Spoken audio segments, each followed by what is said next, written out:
मनुष्य के आंख के चारों तरफ जो हड्डियां होती हैं, उन हड्डियों में कुछ खाली स्थान होते हैं। वो स्थान गड्ढेनुमा होता है तथा वो नाक से जुड़े हुए होते हैं। इस स्थान को हम पैरानेजल साइनस कहते हैं और ये नाक से जुड़े हुए होते हैं। इनका मुख्य कार्य आवाज में रिजोनेंस पैदा करना तथा जो भी आप सांस लेते हैं उस सांस की आर्द्रता को बनाए रखना। इनकी संख्या 4 जोड़ी होती है। पहला फ्रंटल साइनस, दूसरा मैक्सिलरी साइनस, तीसरा स्फेनोइडल साइनस और चौथा एथमोइड साइनस। इन साइनसों में यदि किसी कारण से भी इन्फेक्शन हो जाता है, सूजन हो जाता है, तो इसे हम साइनोसाइटिस कहते हैं। आज इस वीडियो में हम साइनोसाइटिस के बारे में ही चर्चा करने जा रहे हैं। कौन कौन से वे कारण होते हैं जिसमें हमें साइनोसाइटिस होता है और साइनोसाइटिस में हमें क्या लक्षण प्राप्त होते हैं तथा इसका ट्रीटमेंट कैसे किया जाना चाहिए, इसके बारे में हम इस वीडियो में बताने जा रहे हैं। मनुष्य के नाक के चारों तरफ जो साइनस पाए जाते हैं उनको हम कहते हैं पैरानेजल साइनस।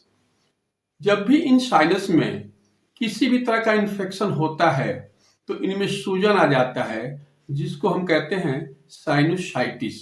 साइनोसाइटिस के कारणों को यदि हम देखें तो मुख्य रूप से इसमें 4 कारण होते हैं।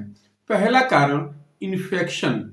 यदि किसी व्यक्ति को वायरल इन्फेक्शन, बैक्टीरियल इन्फेक्शन या फंगल इन्फेक्शन उसके नाक में हो जाता है तो उस कंडीशन में उस व्यक्ति को साइनोसाइटिस हो सकती है। दूसरा कारण, यदि किसी व्यक्ति को किसी भी चीज से एलर्जी है और उस एलर्जन के कारण उसे एलर्जिक राइनाइटिस रहती है तो ऐसे कंडीशन में भी इन पैरानेजल साइनस में सूजन हो सकती है। तीसरा कारण, कुछ लोगों में ये देखा गया है कि उनके नाक की हड्डी टेढ़ी हो जाती है, जिसको हम नेजल सेप्टल डिफेक्ट कहते हैं। इस कारण भी लोगों में साइनोसाइटिस डेवलप कर जाती है। कुछ लोगों के नाक में मांस बढ़ जाता है, जिसको हम नेजल पॉलिप कहते हैं। ऐसे कंडीशन में भी साइनोसाइटिस होने की संभावना बढ़ जाती है। जब भी किसी व्यक्ति को साइनोसाइटिस होती है, ऐसे कंडीशन में आंख के चारों तरफ जो हड्डियां पाई जाती हैं, जैसे frontal bone, स्फेनोइडल bone, maxillary bone और एथमोइडल बोन, इन हड्डियों में दर्द शुरू हो जाता है। इसमें तनाव महसूस होने लगता है, इसमें सूजन आ जाती है। इसके साथ ही साथ उस व्यक्ति के नाक से किसी न किसी प्रकार का डिस्चार्ज जरूर निकलता है। वो डिस्चार्ज पतला पानी हो सकता है, एल्बुमिनस हो सकता है, गाढ़ा हो सकता है, पीले रंग का हो सकता है, सफेद रंग का हो सकता है। इस प्रकार का डिस्चार्ज उसके नाक से निकलता रहेगा। ऐसे व्यक्तियों में रुक रुक करके उनकी नाक बंद हो जाया करती है, जिससे उन्हें सांस लेने में भी काफी परेशानी होती है। उनकी आवाज थोड़ी सी बदली हुई सी प्रतीत होती है। कुछ व्यक्तियों में यह भी देखा गया है कि ऐसे लोगों में गंध का अनुभव थोड़ा सा कम हो जाता है और स्वाद का अनुभव भी थोड़ी सी घट जाती है।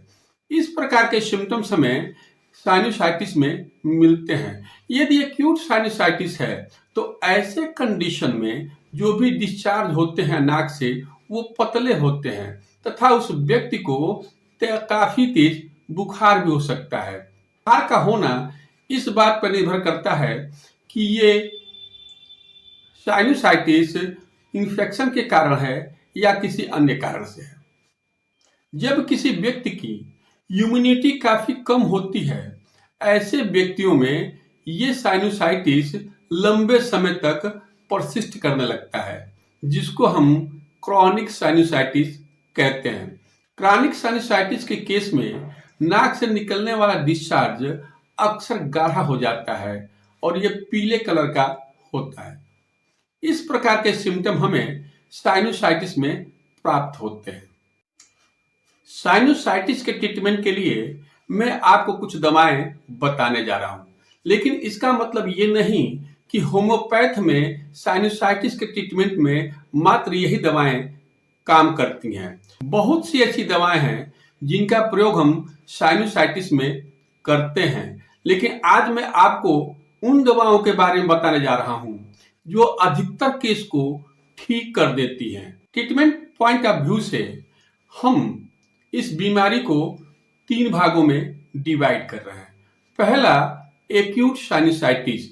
एक्यूट साइनोसाइटिस का तात्पर्य जो बहुत ही जल्दी शुरू हुआ हो, जैसे ही आपको सर्दी जुकाम बुखार हुआ हो उस समय आपको साइनोसाइटिस हो गई हो।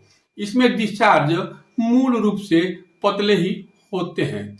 ऐसे पेशेंट के लिए मैं 2 दवाओं को रिकमेंड करता हूं। पहला दवा नेट्रम आर्स 30 और दूसरी दवा काली आयोड 30। इसमें आप नेट्रम आर्स 30 को आप 2 बूंद सुबह ले लीजिए और 2 बूंद शाम को ले लीजिए, तथा काली आयोड को आप 2 बूंद दोपहर में और 2 बूंद रात को लीजिए।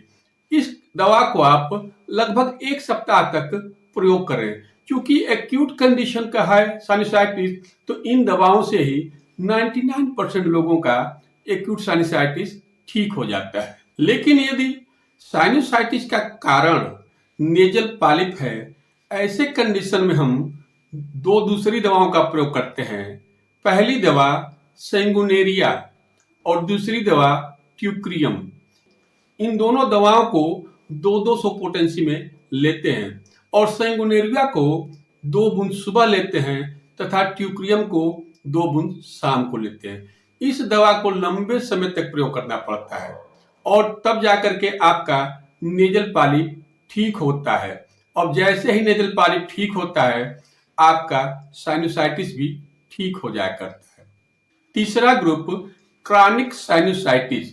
क्रॉनिक साइनोसाइटिस के केस में अक्सर ये देखा गया है कि नाक से निकलने वाला डिस्चार्ज बहुत ही गाढ़ा होता है, चिपचिपा होता है और पीले कलर का होता है।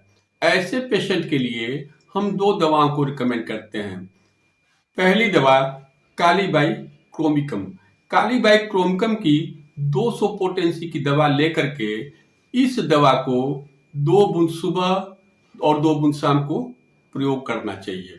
दूसरी दवा हाइड्रेस्टिस 200। हाइड्रेस्टिस 200 को भी 2 बूंद सुबह और 2 बूंद शाम को प्रयोग करना चाहिए। अगर ध्यान से देखेंगे तो दोनों ही दवाओं में जो डिस्चार्ज होता है बहुत ही चिपचिपा होता है, गाढ़ा होता है और पीला होता है। लेकिन यहाँ पे आप बहुत आसानी से ये डिफरेंस नहीं कर सकते कि हमें कालीबाइक्रोमिकम लेना चाहिए या हाइड्रेस्टिस नाम की दवा लेनी चाहिए। इस कंडीशन में एक बहुत ही आसान सा तरीका है। यदि सांस लेते समय आपके नाक में ठंडी हवा का एहसास होता है, तो ऐसे कंडीशन में आप कालीबाइक्रोम की जगह पे हाइड्रेस्टिस का प्रयोग करेंगे। इन दवाओं को भी थोड़ा लंबे समय तक प्रयोग करना पड़ता है और इन दवाओं को प्रयोग करने से आपकी क्रॉनिक साइनोसाइटिस परमानेंटली ठीक हो जाएगी। प्रिय दर्शकों, यदि आप लोगों को मेरा ये वीडियो अच्छा लगा हो तो लाइक करें, शेयर करें और सब्सक्राइब करें। धन्यवाद।